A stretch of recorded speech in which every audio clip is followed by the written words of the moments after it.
I guess I'm an example of where it's not a crisis. I'm an example of someone who was just searching for something else. And so I'd like people to know that it's not all about having those major events in your life. It can be about you just looking for something else, something purposeful, something bigger than you. That was Murray Pryor, and you're listening to The Regenerative Journey. We acknowledge the traditional custodians of country throughout Australia and internationally, and their continuing connection to culture, community, land, sea and sky. And we pay our respects to elders past, present and future. G'day, I'm your host Charlie Arnott, and in this podcast series I'll be uncovering the world of regenerative agriculture, its people, practices and principles, and empowering you to apply their learnings and experience to your business and life. I'm an 8th generational Australian farmer who transitioned my family farm from industrial methods to holistic regenerative practices. Join me as I dive deep into the regenerative journeys of other farmers, chefs, health practitioners and anyone else who's up for a yarn, and find out why and how they transition to a more regenerative way of life.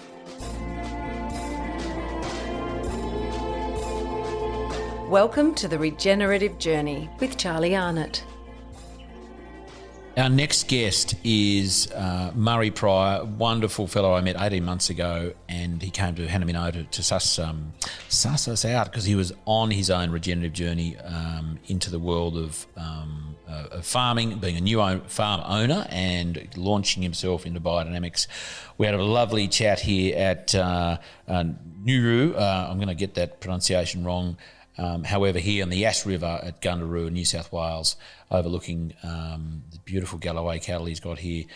Murray, the important thing for me, which we captured together, was his journey from corporate life into the world of regenerative agriculture. He has a farm here that he's basically, it's his palette, it's his ways expressing himself, it's his new life, his family living here, and he's digging deep into the history, the Indigenous culture that is here, was here, and he's bringing that to life. We touched on so many different topics: succession, corporate world, finding purpose, and everything down to planting trees with his daughters. So I can't tell you how excited I was to be here with Murray, and really enjoyed our session with Murray Pryor. Murray, we're on. Hello, Charlie. Welcome to your living room. Thank you very much. Here at near Gundaroo at Nuru. Can you pronunciate that correctly, the name of your property? Sure, I can. So the local Indigenous people would call it Nguru, and it's been named for us as a word which means camp in Ngunnawal language, and it recognises the many camps that were in this part of the world down through the ages, and as a place to eat and to sit around and tell stories, and we just think it's a appropriate kind of name for the farm that we're running. And the farm you're running, we're looking at here. We're on the Yass River. Beautiful Yass River. You gave me a bit of a heads up on some of the plantings that have been done. Some you've done, some others have done before you. It is a beautiful part of the world. I've been stalking you on. We met about 18 months ago, didn't we? And We I've did. been watching you on your Instagram account, and fascinating to see. Just from that forum, as it were, your growth, your development, what you're doing here. Before we get into that, tell me what this means to you. We're sitting here, there's the Yass River in front of us. There's some some trees that are some years old, and there's some fresh ones just up the hill there. Your belted galloways are grazing gracefully on the hill over there. What does it mean to be here, to be sitting here and, looking at that? It's a question that I often think about, actually. It's something that has been in the pipeline for a long time, and we can get into that. But, sitting right near here today, I'm kind of, on the one hand, I'm very proud of what we've got, but on the other hand, I feel like the clock ticks, and whilst ever there's not a plant in the ground, then I get a little anxious about that, and so I have that sort of emotion of wanting to get on and wanting to see more and more things done. I think every farmer probably feels that way, but yeah, just a very, very beautiful landscape, a wonderful place to bring kids up, and just probably an overwhelming sense of responsibility for looking after it. Let's get into your regenerative journey, Murray, because truth be known, I hit you up yesterday for this interview. You'd been on my list for some time, and the window of opportunity opened for me at least. And so, as I said to you yesterday, Charlie Massy wasn't available. So I thought, who's the next best person? Jeez, it was Murray. Murray's only an hour and a half from Burrawa, so it was an easy drive, and I knew that I was keen to sort of put another interview in the bag, as it were, and you were a bit dubious, I guess, but absolutely. You didn't hesitate. The text came back pretty quick, smart, which is a wonderful thing. So before, I've been watching your journey over the last at least 18 months since I've known you. Tell me, how did you get to be? What were you doing before you landed here? Tell me a bit about the backstory, just to give us a sense of who Murray Pryor was before he is today. So first of all, I didn't come from any kind of farming background at all. I had a very typical Australian suburban upbringing. I'm the son of a career policeman and a stay-at-home mum, and we had a suburban experience, if you like, in Canberra. And I met my wife in probably the mid 1990s. We were working together in hospitality, and we then events took over, and we ended up leaving Canberra, and we ended up working in corporates, if you like, in Sydney, and then that sort of work has taken me all around the world for the last 20 years, and I guess how the farming thing evolved is that I found myself too many times on a weekend in a hotel somewhere in some part of the world by myself, starting to wonder, is this it?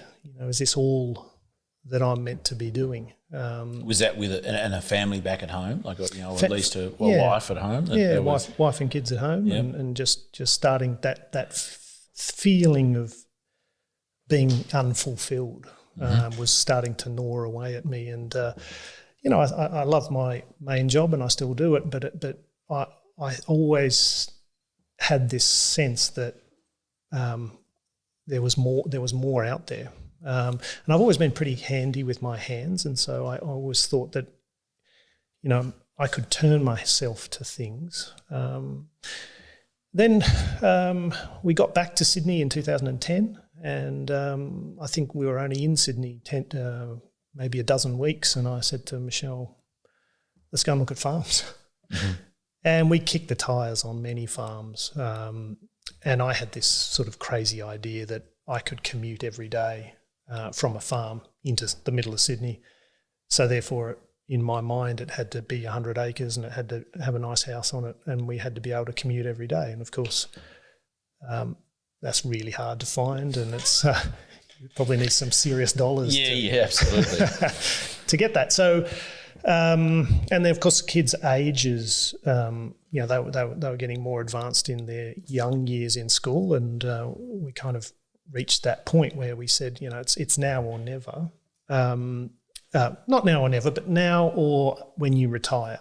And that thought of waiting till I retired just horrified me. Yeah.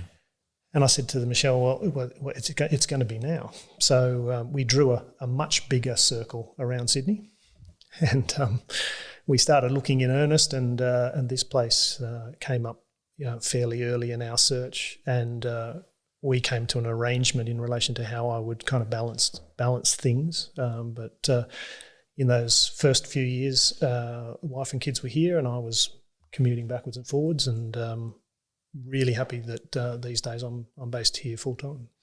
So COVID is sort of, we were saying before, propelled you into that fortuitously into a new, well, probably quicker than you thought you would. Like you're full time here now. Yep.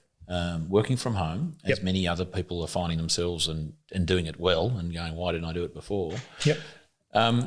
So just to give people a sense of what you're actually doing, your vocation before, turning your hand to farming, essentially. What was some of the, what were you doing basically? You're with a law firm. Yeah, I work in a very large law firm, which is has offices all around the world, and my job is to support the business in relation to some of its commercial activities. So I'm not a lawyer, but I have skills and experience in business development and communications and marketing and those sorts of things. So it's a classic desk job with a lot of travel in it, and get to meet a lot of interesting people and interesting clients and all that sort of thing. But as I say, there was that sort of searching for some sort of higher purpose, something that we could get involved in, which frankly even went past our own lifetimes. What could we be doing that would take us into that space? Was there any? Can you remember, Murray, if there was a particular hotel lobby bar you were sitting in, or a flight you were taking, or an email you read, or something? Was there a particular moment where you just thought, you know what, stuff it, I'm just going to do this. I am just going to have that conversation with Michelle? Look, it probably played out a little differently to that. It was more that we were kicking tyres on farms and getting frustrated because I wanted the farm to fit into a particular box which it was never going to fit into. Michelle was getting cranky because, we're wasting weekends here. And it was the moment in time was really, well, when is the right time to do this? And kids are a big consideration in all of that, and that moving kids is a difficult thing, and the older they get, the more difficult it becomes. And so we just kind of reached that moment where it was like, we really need to do this, otherwise just stop doing it. So it was more that. Was there? I mean, I want to drill down into sort of that, the thinking or the decision making around that, because I think. I get a lot of inquiry from people going, I want to, buy a farm, or I'm even on a farm. What do I do now? But more I want to find myself a farm. Will they ever find the perfect farm? No, not at all. I mean, my vision of it was incredibly rudimentary. I didn't really think a lot about what it was, other than I thought it'd be green. I thought I'd have a tractor. Yeah. I thought I'd be ploughing things. Cool. I thought I'd be putting seed out, and I thought we'd be growing food. And that's really all I took into the purchase of the farm, was just, I just want a farm, and didn't really think a whole lot more about it. And then probably one of the really big moments was one of the partners at work has a big Angus stud out at Mudgee, and he said, well, now that you've gone and done a very stupid thing and buy a farm, you need to read this book. This is the latest book called Call of the Reed Warbler. And so I picked it up, and I'm one of the few who probably read it back to cover. How long ago was this? This was in the March of 2018. And when did you bought? Well, we had bought in the months before that, and I moved on to the block here having finished the book. Okay, so you just to get a sense of the timing, so you had, because as I understand and have seen, that was a significant moment, which we'll get to, reading Charlie's book, but you'd actually gone to the point of buying a farm with an idealistic sort of notion of what that would be, prior to then discovering a whole different way of farming. Is that fair to say? Very fair. Yeah. Okay. And the book was the catalyst for a sort of overwhelming sense of responsibility for what we had just done, which was, to purchase the block. Up until that point, as I say, I had that sort of vague notion of what we'd be doing, and then the reality hit us. And as Charlie so well puts it in his book, that becoming landscape literate and being able to sort of work with nature and all these things, all that stuff, I had not thought of any of that. So it was an incredibly fast learning curve from that point on. And not long after I put the book down, I said to Michelle, we're going to need some help here. So I went to the back of the book and I found that he had a part-time seat at the ANU, and I called the ANU and got put through to Mr. Massy, and I said, Charlie, this is what I've done. I've read your book and I really need some help. And he asked a few questions and he said, I'll help you under two conditions. First condition is that your wife is right behind you. He said, I don't work with people who, this is an individual pursuit. It has to be a family pursuit. And the second thing is, I will help you because you don't come from a farming heritage. He said, I just find it so difficult to convert. That was his criteria. That was his criteria. Good on him.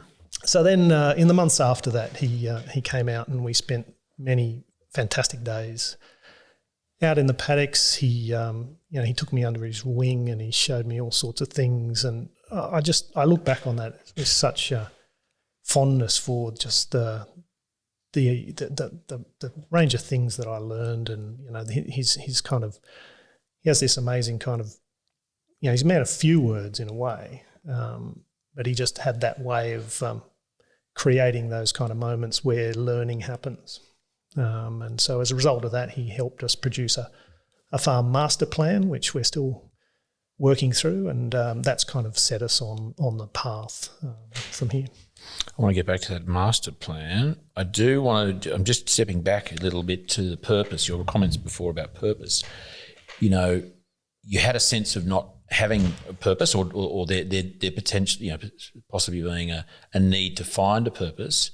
Of all the things that you may have found purpose in, what was it farming? Why wasn't it like, I don't know, some other vocation, some other, buy a hotel in Moree or something, I don't know. Why farming? Was it a natural thing?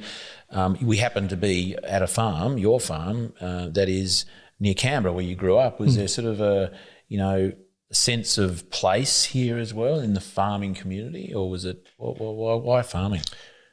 I don't know. I don't know that I can put it down to a geographic descriptor. I feel that probably the big moment for me, and I've told this story to a few people before. Charlie was with me out in the paddocks, and we had this kind of nice moment where we were sitting around and we were looking at different things, and he was pointing out different things, and he said to me, he said, you don't really own this place, and I said, well, I don't follow. I've just, my name's on the title, and we've got some. What do you mean? We've got the bank on us as well, and he said, look, see these gum trees over here? They're a couple of 100 years old, and he said this sedimentary shale is millions and millions of years old, and he just kind of left it like that, and I got it straight away. It was that you're not going to be here very long, even in my lifetime. That sort of change happened instantly, where I went from a sense of owning something to a sense of I need to look after this thing because someone else is going to take it on after me. So that became that higher purpose. It was like a transition from ownership to a sense of stewardship, which was a pretty profound moment. Well, I'm glad you're farming. For sure. I mean, just knowing that this piece of land is in your stewardship and you will leave a wonderful legacy here is really, and that's why we're sitting here today, you know, at relatively short notice, because I wanted to get a sense of, you know, how decisions that were made, sort of epiphanies, turning points that got you to this point. Because as I said before, there's a lot of people who want to do what you're doing. You know, they want to get out of if it's not just Sydney and living in Sydney, it's a job that's keeping them in Sydney. And so, you know, what advice can you give to anyone that, you know, is a younger Murray Pryor who's sitting in the Shangri-La at Hong Kong bar thinking, what's my higher purpose? I really want to go home and farm. Like what's some of the advice you'd give them to do, to step through, to think about? So the first response I've got is I think about regrets, and I have hardly any regrets, but I do have one, and that is that we didn't do this sooner. I feel that whilst the leap, so to speak, what was, you know, certainly a leap, it could have been something that we could have truncated, and we could have got into this a little earlier, and we could have, you know, been further down the track. It's such an unbelievably rewarding experience, both at a, you know, physical level. You're active and you're doing things and you're busy. At a mental level, it's a wonderful balance to you know, corporate life. Where you need to kind of use a different part of your brain when you're managing a landscape. And then probably the biggest thing for me is the spirituality part of it. I'm not a religious person in a traditional sense, but tapping into a sense of spirituality for you know, the landscape and the Indigenous people who had it before us, and, you know, just to kind of get into the feel of the place, the vibe of it. I've found exploring that side of me has been incredibly rewarding as well, and same for the family. Before we get into that, because I do want to get into that, because you're very conscious of your, I guess, responsibility and the history that you are really not so much stewarding, but you're almost caretaking in some way of the history, and you're unearthing a lot of things. What are some of the sort of decisions or the questions perhaps that you would suggest to people thinking about moving out of the city, you know, bringing their family to a farm and buying it and getting on with a different purpose? What are some of the questions you would suggest that they might ask themselves? I think people need to think about the reason that they're getting into farming. I think that if you can identify with you know, healthy soils and healthy food, and if you've got an interest in those things, or if you've got an interest in landscape management, if you've got an interest in even in human health, those sorts of things, and identifying with why you want to go farming. I think if you can find that in yourselves and in your family, that's an incredibly powerful driver. I wouldn't recommend my approach, which was to sort of think about it in terms of green fields and a orange tractor and those sorts of things. It's red tractor. Orange. What's orange? What brand is orange? Kubota, would you call it? Oh, Kubota. Yeah, we've had a Kubota. We're case people. Case, okay. Anyway, we won't have to fight about that just now. We won't. It's not worth fighting about. Look, I do think that if you can do that work up front and work out why you want to do it, and if you are of the mindset to find a project that might be bigger than you and bigger than your family, and, you know, will take you in those sorts of directions, that for me is the starting point. The rest of it becomes quite mechanical from that point on. Where will it be, and where's the schools, and how does all of those sorts of things work? But I wouldn't start there. I'd start much more at that level of, why do we want to do this? When you say bigger than you, what do you mean? Like you sort of suggesting? What do you mean by that? I think I know, but I want you to explore that a bit. Yeah. So some of the changes that we're making here have a lot to do with the creation of habitat and building biodiversity on the farm, and those sorts of things.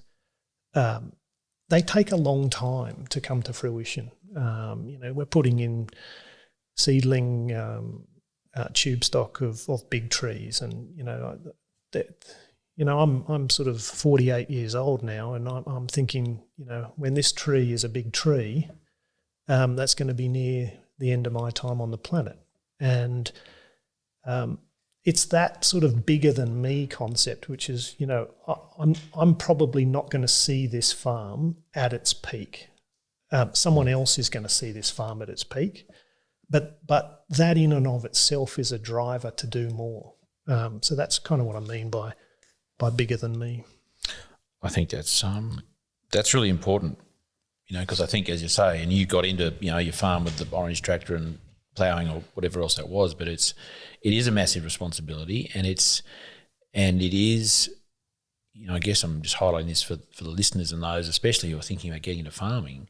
It is bigger than you, because it is a responsibility. It is a living, breathing organism that needs management, because we've sort of got things to a point where they do need to be managed. Once upon a time it used to manage itself, but it's not just about having a pretty house and nice green paddocks. There is, as you say, there's habitat, there's hydrology, function in the landscape, there's mineral cycling, there's the biological aspect of it, and there's all those different levels, and there's also the people. There's the people. It's just not like I'm going to turn up to my farm and move some cows and it's all going to be fine. It's the spirit of the people and the spirit of the history, the literal Indigenous spirit that is. It's a whole nother. It's just people won't probably appreciate that until they sit in a country, on country, and understand that. What just on the people side of things, Charlie mentioned about family and the importance of, Michelle coming along for the ride, as it were. What has it meant for your family? And probably as much as importantly the girls, to be. Do you feel that it is to now be living on a farm?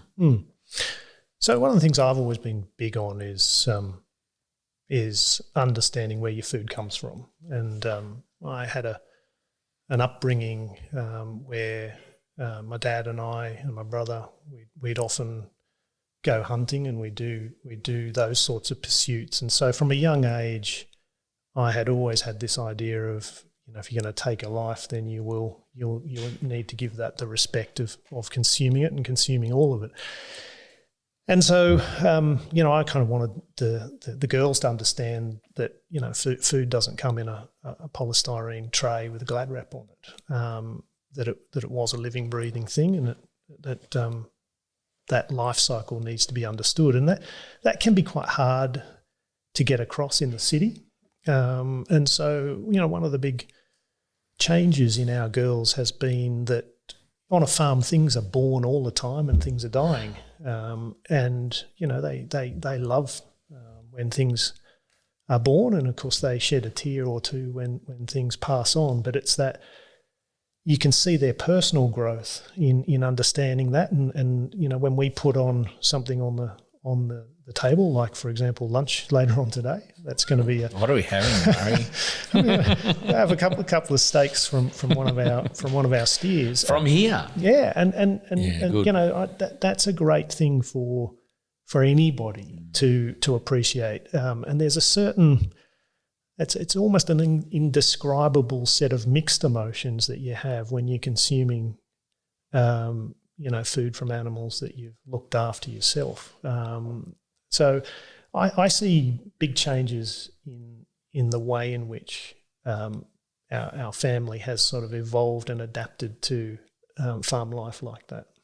What about health? I mean, how much has health, individual family health, sort of played a part in that, or what impact has there been, or has there been? Yeah, Michelle's always been very conscious of eating well and eating clean. I guess I was a little tone deaf to that, like a lot of blokes are. You just shovel anything that you can in your mouth. It's fuel. Some tucker. Yeah, and so I kind of came around to this very late in the piece, and so I guess I'm an example to others out there listening that, particularly men, that human health's important, and it has a direct link to the quality of what you're putting in your mouth. And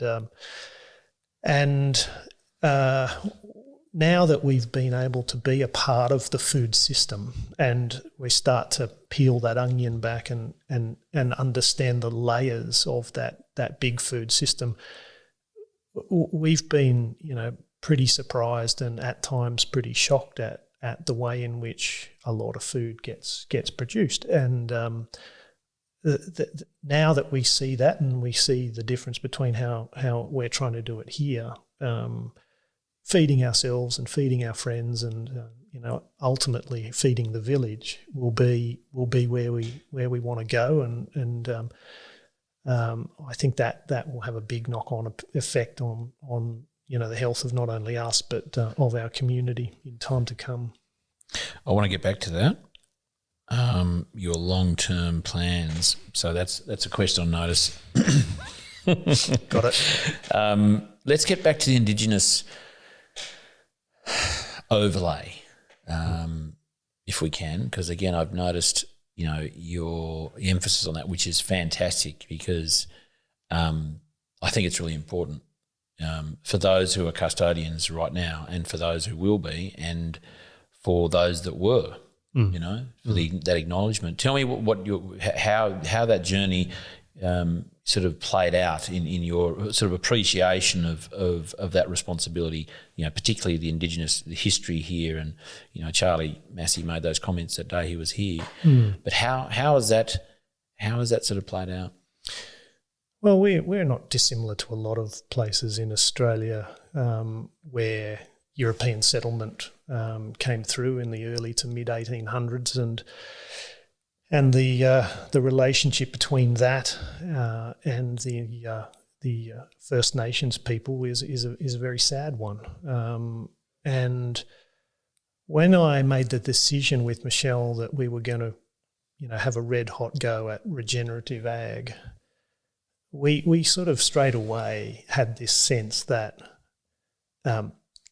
if a fair portion of European agriculture practice in Australia has been less than positive, then how are we going to, having turned up on the farm, with 2.5 seconds of experience, how are we going to do regenerative ag without turning to those who've always known?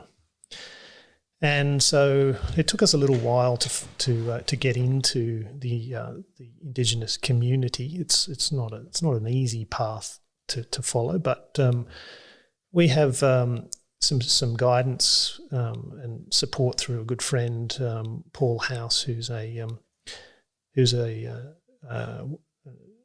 Ngunnawal elder, who has direct connections to this part of the Southern Tablelands. And when he comes out and he has the opportunity to get on country, it's a pretty moving experience. He has an innate sense of this land, which is so much deeper than what we can even contemplate. And he'll walk around and he'll touch things and he'll pick things up, and he'll instinctively go to things, and he's very emotional about it, and he sheds a tear and we shed a tear, and for us there's an enormous amount of gratitude for looking after something that he cares so deeply about, but there's also a sadness that a lot of countries locked up in private ownership, and I think as a family we struggle with that. We struggle with owning an important part of someone else's heritage, and so we're starting to turn our mind to how we might think about sharing the farm and sharing land and trying to get back to a proper collaboration. That's kind of where we're at. What are some? Because I know that Paul's been out here a number of times, and what are some of the, I guess, some of the rituals or the sort of the, I guess, what are the practices of reverence that Paul is teaching you? So one of the things he does when he comes out is he'll often go and grab some eucalypt, some fresh green eucalypt, and he'll pull that off as a sort of a branch, and then he'll teach our girls that he'll rub that under one armpit, and then he'll rub it on the ground, and then he'll do the other armpit and he'll rub it on the ground, and that's his way of communicating with his ancestors. He's putting himself on the ground and he's putting the ground on himself. And it's a lovely way of kind of him announcing himself that he's now on country. And then, we'll see the black cockatoos, or we'll see the kangaroos, and he'll talk to them, and he's taught us to talk to the land and to talk to the animals and the birds, because in his tradition and custom they are his ancestors, and so he sees them as that. He doesn't see them as just a simple thing like we do. So he does those things. We had a lovely smoking ceremony here about a month ago, where he sort of creates a communication vessel, if you like, for his ancestors through fire and smoke, and then he basically wards off spirit from bad spirit from the house, and encourages the girls to kind of get involved with that, and we kind of cleanse ourselves with smoke, and then we sit around and he teaches us Aboriginal words, and we try to string a few words together, and that's just a lovely kind of thing to do at that level. But trying to take it, I think where we're at is we're trying to take it to another level, and that can only be done if you're prepared to go into that world of sharing. I accept that that's a challenging idea for a lot of farmers, but I can assure listeners that it's incredibly rewarding to take yourself into that paradigm of, well, yes, I might own this thing, but what's the right thing to do here? How do we open our minds, open ourselves, and open the farm gate to the original owners and the original custodians who have so much to offer in terms of regenerative ag. Do you think there's a sense generally in the farming community of, what not being willing to open, their country up to the First Nations people? What is it? Is it sort of protective mechanism? Or is there fear around, they might find something and then I'm going to be, have to give land back? I mean, what's your experience? I mean, I have my experience as a farmer. What's been your experience as a new farmer that's in this sort of space? I won't deny that I had biases, like a lot of people do, on this topic that I had inherited, that have been part of a systemic Australian culture of teaching a particular view of how all of this played out. And of course, the more you get involved in it and the more that you talk to Indigenous people and you feel that sense of dislocation and the sense of loss, you start to realise that the biases that you carry are exactly that, and you need to kind of set them to one side, and you need to look at these things on face value and see that there is actually there's a whole other truth here that's playing out for a group of people, which if you're open to it, then it creates frankly a wonderful opportunity for change. And the amount of people that we've talked to and have had here on the Farmers Visitors, I have a lot of confidence in grassroots support for a much deeper reconciliation with Indigenous people. I think that we obviously have problems at a governmental level and policy level, but I think the winds of change are really blowing, and it's the young people who are less tolerant of the traditional views on this topic.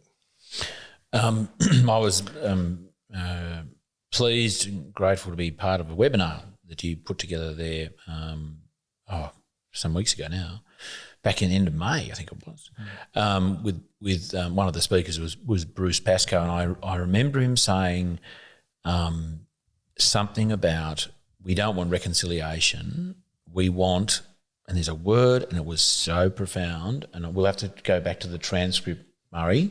That'll be our co-homework. But I remember sitting there thinking it was so pertinent that, and then I pulled a quote out of that his talk there that was so profound, and I should have actually got it with me here now. But what a wonderful representative of that culture, of that time,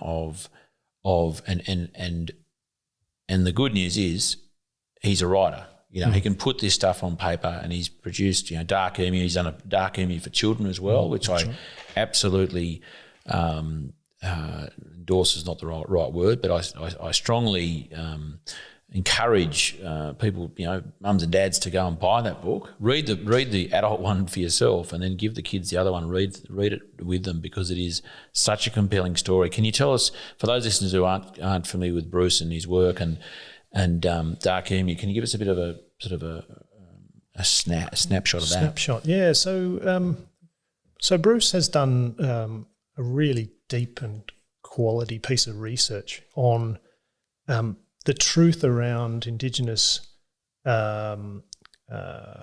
culture and Indigenous practice before white settlement, and he's done that through analysis of the diaries of the early explorers. So these are first-hand white people accounts of what they saw when they first opened up the interior of Australia.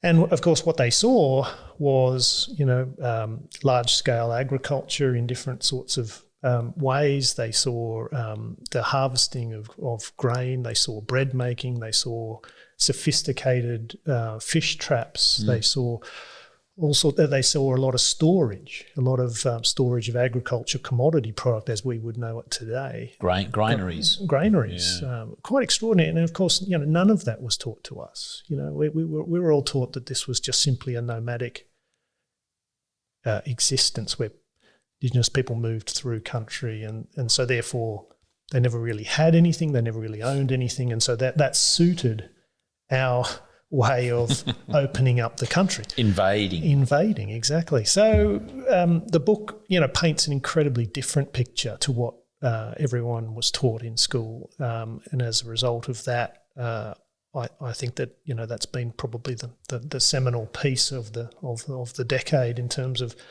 challenging that notion of who are our First Nations people and what were they doing here before white people came. Murray, how did you get in touch with Paul House as an example, or how would you advise people to, if they were looking to sort of get in touch with Indigenous, whether it's elders or just or representatives in a community? Was there a particular way you did it, or is it sort of you fall into your lap? No, it's kind of none of those things. This is not a group of people who are well organised through particular shopfront entry points. They all have their own roles. They're all doing different things. Sometimes I find that it can be a bit hard and a bit opaque as to work out where things are at, and there are. I think the best starting point is that a lot of Australian communities will have Indigenous elder councils. These will be people who've been appointed by their own people and by governments to play that elder role in communities, and that's kind of where I started. I must say that it took some jumping around before I was able to sort of get to meet Paul. It's not an easy path. I suspect that might be just my experience, and then in different parts of Australia, things might be more accessible, things might be more easy, but certainly, not quite so straightforward here. I'd really encourage anyone who's listening out there. I mean, and this doesn't apply to people living in the country. I mean, there's people living in the city. Knowing where the nation, the mob that inhabited, and hopefully still does, in your metropolitan areas is a really, I think, important thing to be aware of. Just to have that reverence and have that understanding, and that appreciation. So I totally encourage people to track that down. We'll have in the show notes maybe a couple of Indigenous land councils. I'm not sure whether they operate in sort of state levels or sort of federal, but I know that they exist, and I think that might be one way in. Just back to Charlie Massy, Murray, and you mentioned, we sort of laughed about, well, I certainly laughed about his criteria of making sure that you weren't a farmer already. Why do you think that was one of his criteria? Oh, look, he writes about it a little bit in his book, but he also talks about it a lot. Is just the mindsets which are ingrained in the father to son or grandfather to father to son concepts, particularly if those intergenerations are living on the one property. Quite difficult to sort of break new ground, so to speak, and try different things. It's an incredibly traditional type of occupation in many ways, and you only need to go to an ag shop and buy some things at an ag shop to realise how incredibly traditional the approach is. It's always based on what came before. And so I think that Charlie talks a lot about sort of crisis being the point at which people will turn to a different way of doing things, whether that's financial crisis or personal crisis or other sorts of events. I guess I'm an example of where it's not a crisis. I'm an example of someone who was just searching for something else. And so I'd like people to know that it's not all about having those major events in your life. It can be about you just looking for something else, something purposeful, something bigger than you.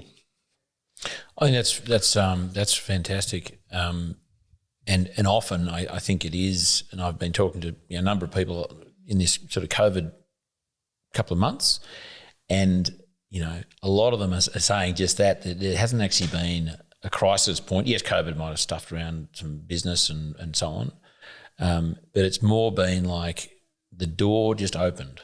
There was a thought, there was an understanding. It wasn't a crisis, and it wasn't like a beam of light came down from the sky. It was just like, oh my God. That's actually what I want to do now, which is fantastic, and it's a really good thing to highlight, because for a lot of farmers, as we were saying, it is a crisis, it is a succession debacle, it is financial problems, it is paddocks blowing away in the wind, and that's crisis point, and that's fine, because that's the situation they're in. If that's what it takes to get them there, then I think that's just the way it is. But I think it's. As David Marsh said, one of not being a farmer already and moving to a farm could be one of the biggest assets they have, not having that legacy. Let's talk some more about that, Murray. Your point of view, your I guess perspective on farm succession. You're sort of touching on it, but what is it for you to be a steward of this land in terms of, I'm not necessarily asking you what your succession plan is here, but the importance of succession and how, how does that sort of line up against a traditional, what you've seen as a traditional succession plan or lack of? That's a good question. Look, we are focused at the moment entirely on bringing health back to the landscape. So we're not producing lots of food, we're not dropping lots of lambs, and we're not calving, and we're not, we're not pushing at all. And as you can see there, you can hardly see an animal as Charlie looks out the window. I can see there's a couple of those Galloway heifers on the hill there. Yeah, there's a few there.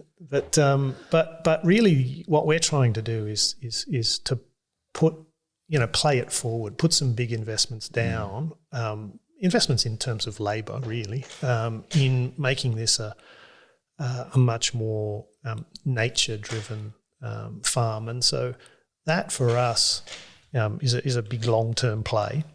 In terms of succession, for me, I'm sort of just focused really on trying to get this place as far down that path as possible. I'm not going to be a household name in terms of people coming and buying food. You already are. No. With the barn there, Well, I'm just going to give the barn a plug. You better hurry up. It's pretty much booked out. A little bit Airbnb. Well, not Airbnb. It's a beautiful little barn, little cottage here, right? Yeah. Yeah. Look, it's. I mean, in all seriousness, it's not going to be a big production house, but it will be. Hopefully, if we live long enough, it will be a return to its former glory. And its former glory was, really that this was a mixed woodland and grassland place, and it's overcleared and it's got challenges, albeit that they're not as severe as a lot of environmental challenges in this district. But nevertheless, this place, if I can leave it with something that's functioning much better than when I walked onto it, that for me is a really really positive thing. It was sheep country, I imagine, here? It was. This place was part of a bigger sheep station, and the whole district was I guess it was Australia's first economic boom, really. The sheep's back, and Australia made a fortune out of it. The meat for the growing colony and the wool for the mills of Europe, but it came at a cost, and we're looking at the cost, and we're dealing with the cost. Still paying for it now. So it's going to be here for a while in your hands, which is really good news. The girls, are going to understand it, grow up, here and have experiences here. How important is that for you in terms of their identity, their individuality? Yeah, look, they have, like all kids, they're not super impressed with the things that mum and dad are really impressed with. So, did you get them out there planting trees? Oh, absolutely. Look, we've normalised a lot of these things. We talk about climate change a lot, and we talk about landscape function. We talk about biodiversity, and for them, when they're hearing it and doing it firsthand, it's not a thing. It's what we're doing on the weekend. Whereas we see it as a more of an event-driven exercise. I suspect that they'll go through their cycles, but I hope one day, in the fullness of time, they'll come back either physically or they'll come back in a different capacity and see that, what we were doing there at the time was kind of, what we needed to do. One of my big fears is that, if the girls found out we knew and we did nothing about it, that wouldn't sit well with me. So they wouldn't forgive you. Yeah. And look, for that age group, things are, in terms of the environment, in terms of climate change, things are going to be a lot tougher for them than it was for us. So, it's really incumbent on landscape managers to do stuff now. It's a great point, and I always refer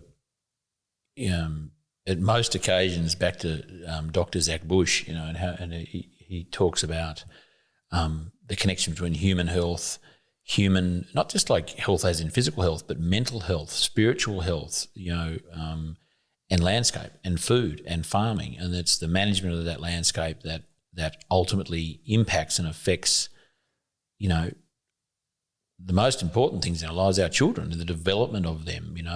Whether it be exposure to chemical or whether it's exposure to, in a good way, the landscape and its essence. And I think, your girls will thank you one day, I am sure, that you gave them the opportunity to be part of what's happening here and it be part of them, and they will, I have no doubt, because this seems to happen, they will go out into the world, and as you say, they probably come back, and they go out to the world with this foundational appreciation. I think that's it's one of our most important jobs, isn't it, as parents? Yeah, I think so. And normalising it for them so that they don't see it as an activity or an event or a thing. I feel that's the most important thing. So whilst I don't get a lot of gratitude from without coming back my way, that's not the important thing. The important thing is that they connect the activity with the meaning behind it, and that in the fullness of time they'll see why we do these things. Murray, let's talk about in the fullness of time. What's the peak? You mentioned about you don't think you'll see the peak of this farm. What do you think you will see it being at your peak before you drop off the perch, as my mother says? Yeah. What do you want to see? What's your vision? So what we're going to do over the next sort of 4 or 5 years is implement Charlie's master plan, and that really involves at its core a lot of paddock subdivision.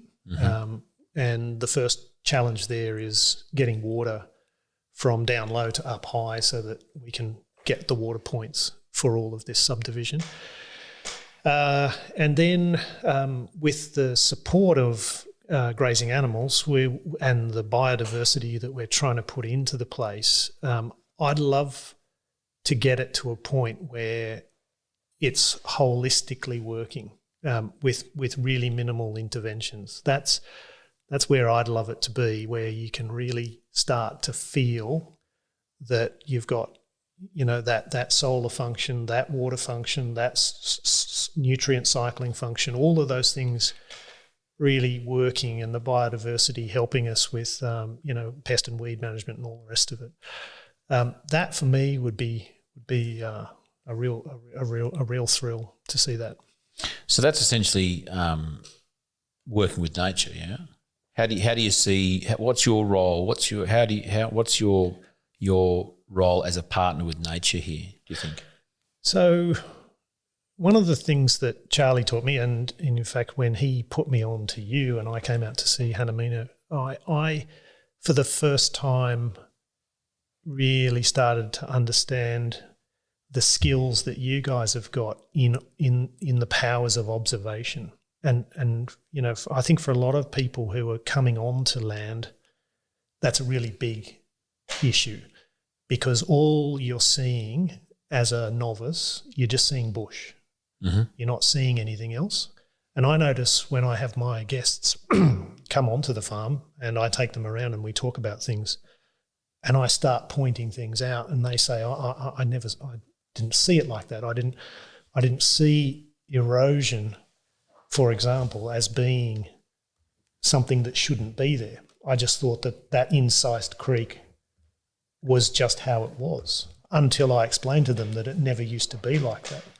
So I think for a lot of novices, that powers of observation and acquiring those skills is a really big, important first step. So to answer your question in terms of working with nature, being able to understand what you're looking at is really key.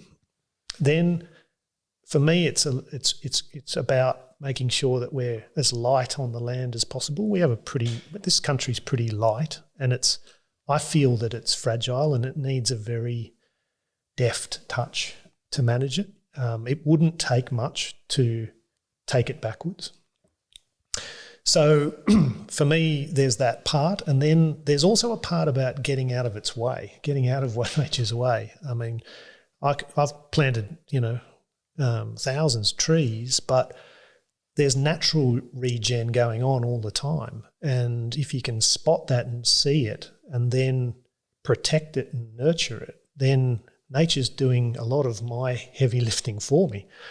But all of that comes back to your ability to observe and respond, which I'm still on a very steep curve for, but I sense the importance of it. How does one develop those skills to observe? Because I absolutely agree, it's one of the necessary skills of farming generally. I mean, I think it should be in farming generally, and it probably is. But in the regenerative approach, it is one of the most valuable skills. How does one hone that skill?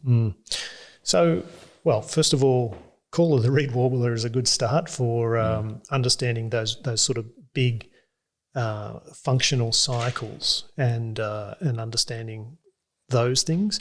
Then I feel it's about getting down on your hands and knees and getting and looking properly at things, looking at species, identifying those species, looking at what's being grazed and what hasn't been grazed. I'm also pretty interested in how water moves and watching water, and I love getting out in the rain and watching water move. I can, for the first time, start to identify where I think erosion problems are starting rather than waiting for them to be 6 feet high. So it's sort of, getting a grounding in the fundamentals, but then getting your boots on, getting your raincoat on, and getting out there and really looking at what you're seeing. I find that it's, and you've mentioned before your responsibility, I've found a great catalyst for honing one's observation skills, because when you become responsible for the outcome of what you're looking at, then you can't but want to know more. And, whether it's about being preemptive about erosion or seeing red grass seed, in head and going, wow, I can harvest that. Or, that's what I find is it's once you have that responsibility, you have a responsibility to observe, and then you will, because if you don't, that's when you get the erosion that's happening. Right. That's when you miss those opportunities to harvest native seed. That's when you see cattle dead in a paddock. Right. That's when you see, you don't see, you observe, observing also means not seeing things. You don't see birds in a landscape anymore, or so I think that, for one to really hone those skills, to have a sense of responsibility is absolutely necessary. Let's talk about mentoring. You mentioned Charlie there before. I reckon he's probably a mentor. He's certainly a mentor of mine insofar as Call the Reed Warbler, his general presence in the space, the regenerative ag space, and what a lovely bloke to look up to and to follow. How important have mentors been to you, Murray? Enormously helpful. I can't begin to even understand where we would be without them. And I need to put you in the same box here. And this is not a love in, so to speak. Oh, Murray, no, let it be. It's fine. I don't mind. I don't get it often, so let's max out. True. I just think that for those who have experience and for those who've got things to say and for those who can communicate and tell stories, I think you guys don't understand the enormous impact you can have on individuals by just giving them a little bit of your time. And, when I rang you 18 months ago and said, I'm thinking about getting into biodynamics, and could I just come and could you talk to me a little bit about it? I mean, that couple of hours at your place was massive for us in terms of, the reverberations of that visit still kind of ricochet around the farm here in terms of what we learned and what we saw. And, I kind of look at your place in even, I think it was pretty dry at the time, but it was the end of, it was like about the, when it was about the 9th of January because we had a shitload of a storm that afternoon. That's right, I remember. But blew a heap of trees down. There was a certain rude health to that what I saw there, and when you sunk your hands into that soil, and I was just really taken with what I was seeing. But in terms of a small investment from you gave us a really big leg up in terms of where we want to go, and I think that giving back like that, and that's something that I'm aspiring to do as well. Even though that we have far less experience, we are running little experiments and we're doing little things that, perhaps for first timers, they might find that interesting, or maybe for people who've been ploughing a particular furrow for a long time, maybe looking at different ways to do things. And storytelling's a critical component of it, of course. But mentors a really, really disproportionate impact on us. Tell me, I have to congratulate yourself and Michelle and the girls for the impact you're making, not just on this land, but via social media. That's where I see a lot of it. The way you've embraced wholeheartedly a new way. Well, it's a new life because it's not, the farm's not just an asset you've bought to just sort of run some cows on and look nice. You've really invested your life into this. And I have to, again, congratulate you for doing that, because you're really setting, and this is why we're sitting here today. This is, my intention for this is it becomes a story, a piece, a picture for people to understand that it can be done. And everyone has their own story, their own background, their own stuff, But in terms of embracing a way of being, embracing the responsibility, embracing the opportunity, and it takes courage to do that. Were there some people who might have gone, oh, Murray's lost his bloody marbles, he's bought this bloody bit of dirt down at Gundaroo? Did that happen? Not that we heard directly. Well, I heard. Let me tell you. I'm sure there might have been a bit of that. But look, I think it's. Well, I'd like to think that it speaks for itself. I'd like to think that. Yes, there's some things that we're doing here that don't probably sit comfortably with a traditional agricultural community in terms of we're pretty input light, and that's a bit of a weird thing down here. And we just have different sort of views on the balance between making money off this sort of substrate and making sure that nothing pays a penalty for doing that, and that's a bit of a weird concept as well. So I'm sure it goes on, but we plough forward. I'd like to think that, as I say, it stands on its own 2 feet. But I think you're better off focusing on what you can do, and we get a lot of inspiration from our sort of online farming community. There's some absolutely outstanding farming operations, people farming with purpose, that we just get inspiration from every day. And social media has become a wonderful thing for getting inspiration, getting learnings, and then being able to sort of hopefully help people a little bit in return. Anyone you'd like to plug? That you see, you may not have even been to their farm, but just you go, wow, they're doing great stuff. Is there sort of any inspiring people in Australia or overseas that you you follow with gusto?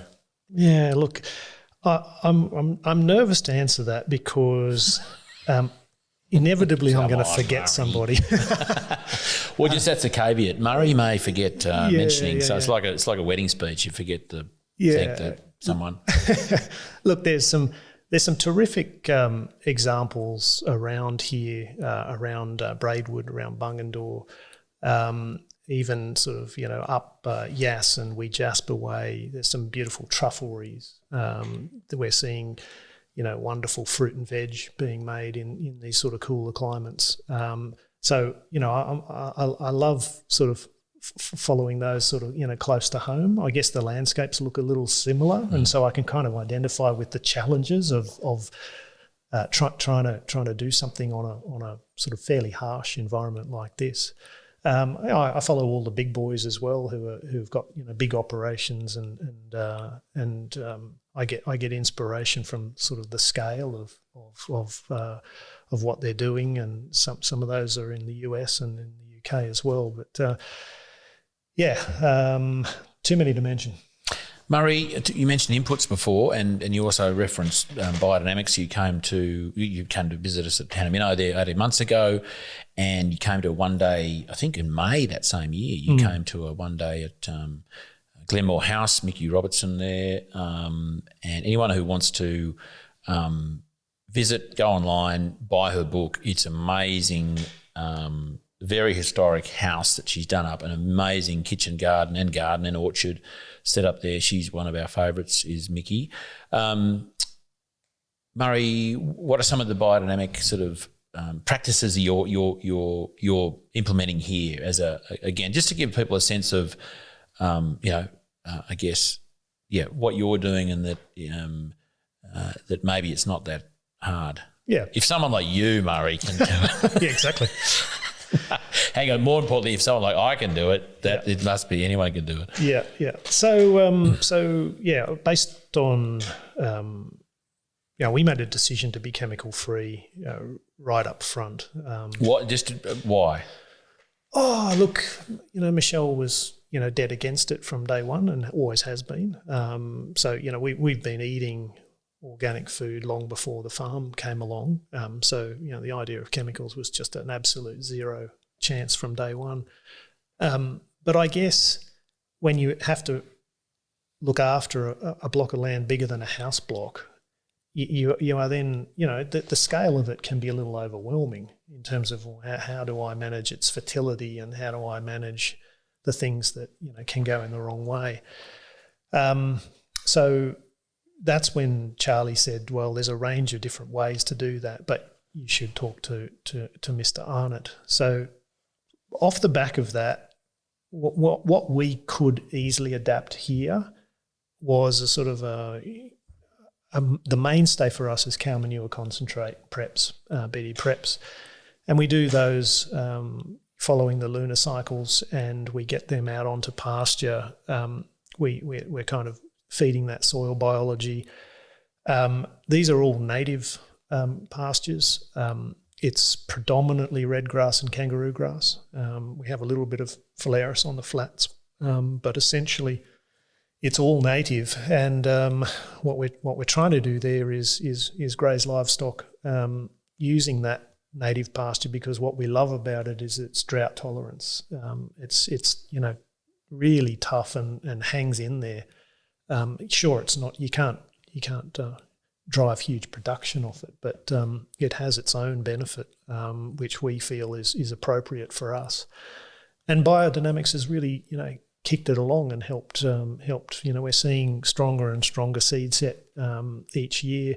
We're going to do a cover crop renovation of this paddock over here on the left hand side. Up at the top there. Yeah, we're going to put in some annuals like that conversation that we were having the other day. I think we're going to put some annuals in, and then I'm going to sort of drop that and just leave that and see if we can lift that organic carbon content, and sure. Then maybe a perennial set thereafter.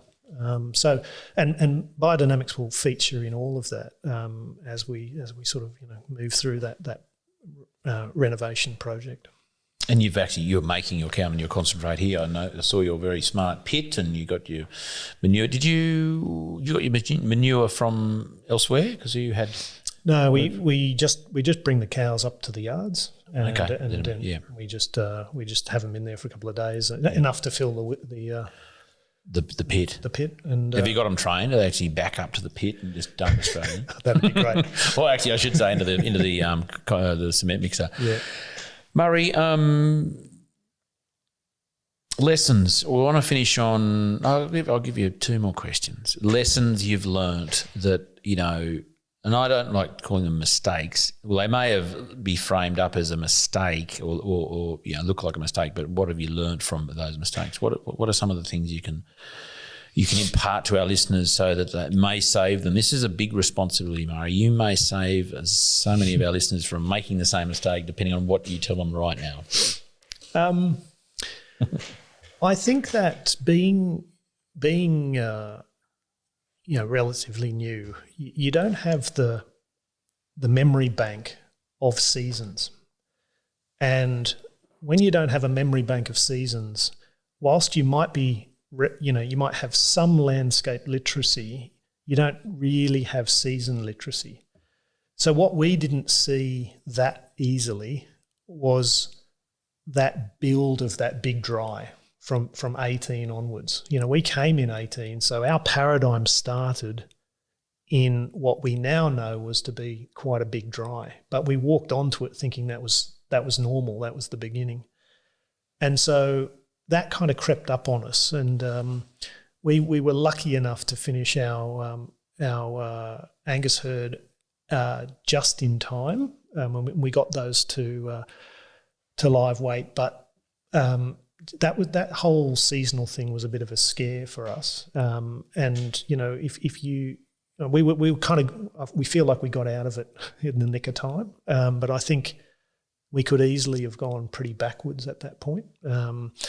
So that was one thing, and of course the knock on there is that our grass inventory was pretty low, and therefore what then happened was we started to get a bit of bare ground. And so, what I would have liked to have done with the benefit of hindsight was to have seen that a little earlier. But then you might have sold those a little earlier. Yeah, probably. Yeah. Okay.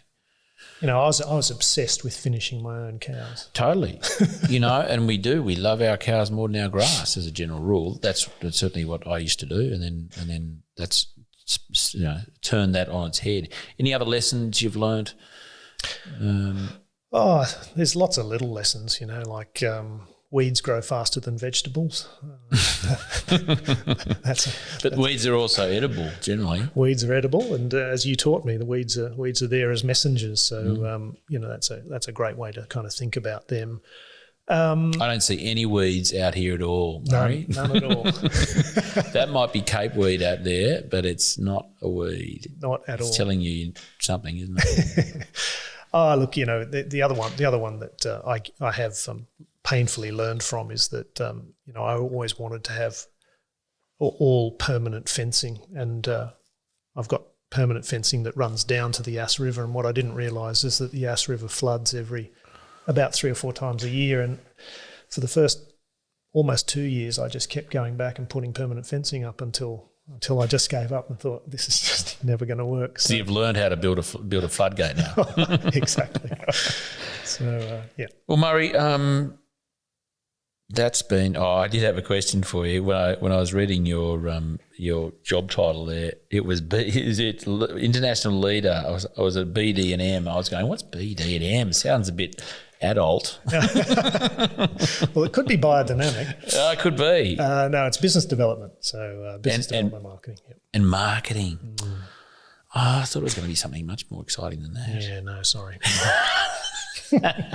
Murray, that has been wonderful. Thank you so much, and it's a unique interview because it's with you, and it's as I said, I wanted to dig into how you got to this point and sharing your lessons, sharing your experiences, and sharing the insights that I'm finding more and more people are wanting to understand because they're stepping in, and it's a big career. It's not just a career change; it's a life change, and it's, as farmers who we roll on from generation to generation farming, we don't necessarily have to confront those, changes, and so for people to listen and to understand and learn, and sort of understand, yes, there's courage that's required, but it's not impossible, and that people are doing it and have done it and are doing it really well is wonderful. That people can understand and appreciate that. So, and I also trust that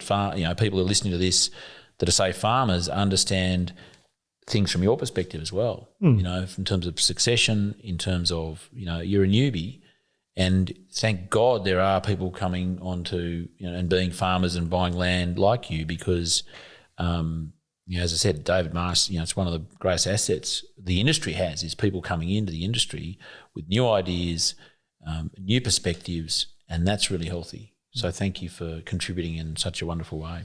Well, thank you, Charlie, and thank you for the opportunity. As I said to you on the text, I feel very underdone being on this show, given the quality of the people you've had on before. But look, if I can, through my story, help someone who's not on the land yet get onto the land and do something with it, then this will be worth it. Murray, you're standing shoulder to shoulder with, you even got on before Charlie Massy. So You're too kind.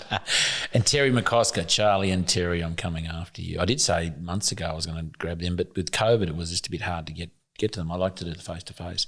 And it's been wonderful doing the face-to-face here, overlooking the Yass River here on this beautiful landscape, Murray. So thank you. As the on cue, the Galloway heifers are just coming over the top of that hill there, grazing their way back down this way.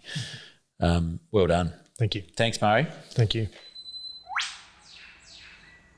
Well, there you go. It's such a lovely time sitting there beside the Yass River, chatting with Murray Pryor, and just really keen to follow Murray's journey, who's really setting a somewhat of a standard, I guess, for sort of transitioning to regenerative farming, and just doing it with reverence and grace and respect to the landscape, and using, very resourceful guy too is Murray. So looking forward to watching his journey unfold. Talking about unfolding, I had a really interesting interview with Dr. Ron Ehrlich, a Sydney-based holistic dentist and health advocate who I met through Vicky Poulter, actually, and some years ago, and I did a podcast with Dr. Ron a few months ago now. It might have been the end of last year, Ron. I think it might have been, and it was. I really enjoyed it actually. I was probably I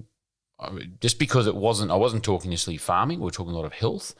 And him not being a farmer, the questions he was asking were actually really interesting in themselves, coming from his perspective, his holistic sort of health perspective. So it really got me thinking, and I thought I better interview Dr. Ron, and I did. So I look forward to that next week. And I just wanted to use this opportunity to let everyone know, let our listeners know that we are running a couple more biodynamic workshops this spring in New South Wales. It's a 2-day introduction to biodynamics course where you'll learn all about the principles and practices and philosophy over those 2 days. Get your hands dirty, but also get your minds full of the good stuff for 2 days. Now, first one is on the 9th and 10th of November in the Southern Highlands. That's only a couple of hours out of Sydney, southwest of Sydney. Busy time of year, busy part of the world too. So make sure you book your accommodation and get yourself sorted. Booking details for our workshop will be on the website, charliearnott.com.au. Just check that out. And also on the 16th and 17th of November, we'll be back at near Byron Bay at Binnaburra, just out of Bangalore. All the bees there, for the 16th and 17th of November. That's a Monday, Tuesday. The other one, the 9th and the 10th, is a Monday, Tuesday as well. So you'll find both those booking details on our website, charliearnott.com.au. And as a bit of a primer to get you excited about booking in, on the 21st of October, that's not far away. 11:30, we'll be running an Introduction to Biodynamics webinar. It's a free webinar. It'll go for about an hour. You'll find a registration link on the website as well. Check out my social media pages at Facebook and Instagram as well for links to obviously the podcast, but also to this the webinar on the 21st of October. Anyone can join that one. Introduction to Biodynamics webinar, about an hour, and also the booking details for the 2 spring workshops that I just mentioned, the 9th and 10th of November and the 16th and 17th of November. So really happy and thrilled that we could put those on for the end of the year. And there's a fair chance early November we'll be doing a 1-day preparation making workshop at Brewer as well. Date to be confirmed. But it'll be a 1-day prep making for those who've already been to the course. That's really for you guys to make compost preparations and other cool stuff. So there you go. I hope that all makes sense, and really looking forward to seeing as many of my listeners as possible at the next couple of workshops, because you won't regret it. This podcast is produced by Rhys Jones at Jaeger Media. If you enjoyed this episode, please feel free to subscribe, share, rate and review.